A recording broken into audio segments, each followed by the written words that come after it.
ভাষা সন্ত্রাস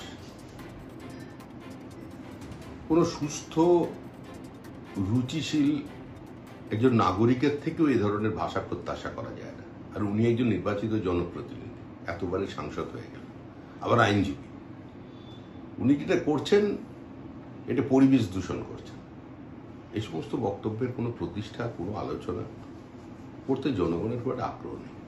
এবং সমস্ত বক্তব্যের তো প্রতিক্রিয়া দেওয়া সম্ভব নয়। আর তারপরে বক্তা যখন কল্যাণ বন্দ্যোপাধ্যায়, কেন কল্যাণ বন্দ্যোপাধ্যায়ের শব্দচয়ন, তার শরীরী ভাষা পশ্চিমবঙ্গের মানুষ কেন এখন দেশের মানুষও জেনে গিয়েছে।